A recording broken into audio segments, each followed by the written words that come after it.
네, 1인 크리에이터 버기입니다. 오늘 다뤄볼 주제는 바로 토케이 게코.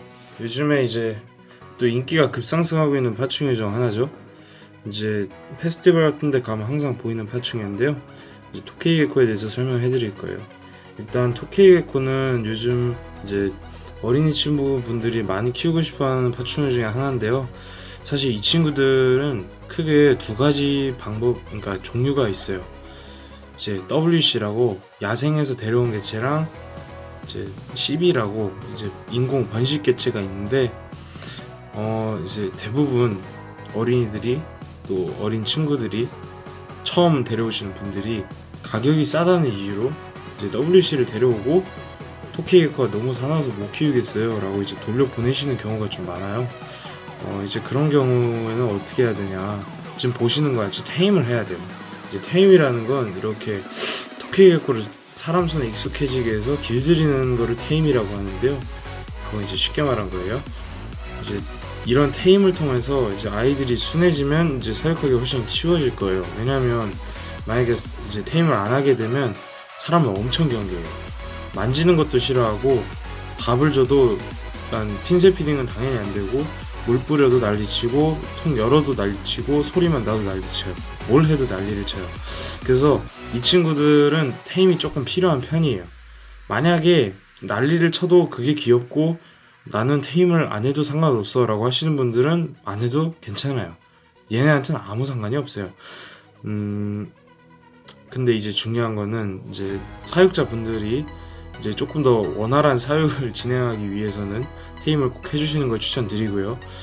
이제 토케이 게코 하면은 이제 먹이가 참 이제 기호에 따라 주시는 분이 많아요. 사실 미럼도 먹긴 먹고 슈퍼 미럼도 먹긴 먹고 귀뚜라미도 먹고 핑키도 먹는데 이제 사육자인 저의 입장에서는 귀뚜리만 먹이고 있어요 지금.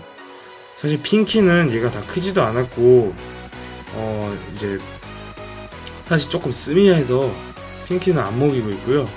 먹여도 미럼이나 귀뚜라미를 먹이고 있습니다. 영양제를 더스팅해서 주고 있고요. 이때 더스팅이란 영양제를 이제 곤충의 몸에 발라서 주는 걸 의미합니다.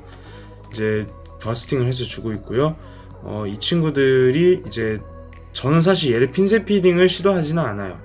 옛날에 그렇게 핀셋 피딩 해서 먹이긴 했는데 자율 피딩이 얘네는 좀 더 맞는 것 같아요. 왜냐하면 자율 피딩을 하면 이 친구들이 먹고 싶은 때 먹는 거예요. 우리 밥 먹고 싶을 때 먹는 거랑 비슷한 원리예요. 시간 됐다고 그냥 먹이면 먹기 싫을 때도 있잖아요.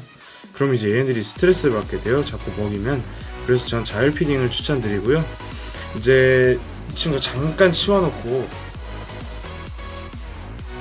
사육장을 보여드리면 저는 이렇게 관리하고 있어요. 딱 한 마리이기 때문에 아까 크레스티드 게코 이제 영상 찍을 때 보여주셨던 이제 그런 상자인데요.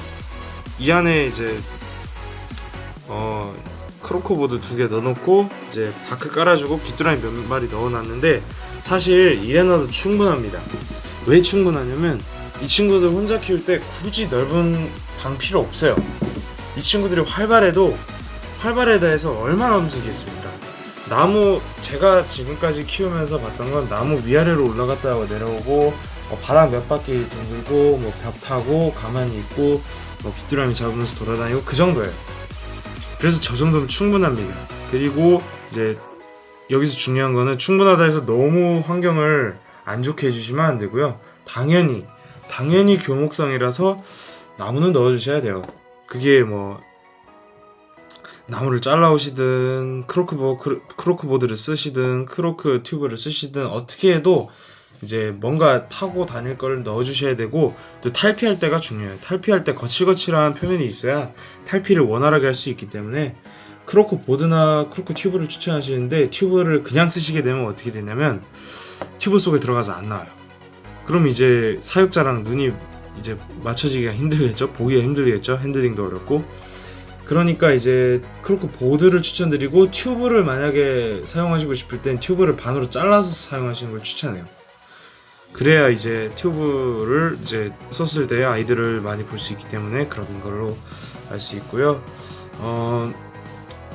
이 친구들 사실 저는 처음에 이 친구들이 입양할 때 가격 때문에라도 그렇지만 사실 WC 개체를 추천해요. 왜냐하면 12 개체부터 데려오다 보면 12 개체는 이미 테임이 너무 쉬워요. 야생 개체들 같은 경우는 사람을 굉장히 경계해서 테임을 하기가 어려워지는데 차라리 그 편이 나아요. 왜냐하면 파충류를 키울 때 있어서 제일 중요한 부분은 공감이고, 심지어 토케이 게코 같은 경우는 이제 지능이 굉장히 높은 도마뱀 중에 하나예요. 그래서 이제 인간과의 교감을 느낄 수 있어요. 이게 뭐 한국에서는 그런 사례가 많이 없을지 몰라도 외국에 있는 제 친구나 외국에 있는 유튜버 분들만 해도 이 친구들과 교감이 돼요. 이 친구들 이제 이름도 붙여서 사육하고 그러시는데, 이제 WC 개체를 사육하시다 보면 일단 기본적으로 파충류와의 교감 능력이 형성돼요. 그러면 초보자분들도 손쉽게 다른 파충류를 시도하실 때 그 점에서 이제 이점을 보실 수 있게 되겠죠. 우선 뭐 이 정도에서 동영상을 마치도록 하겠습니다. 더 궁금한 점이나 이제 알고 싶으신 내용 있으면 이제 댓글로 남겨주시고, 네, 오늘 영상 여기서 마치겠습니다. 감사합니다.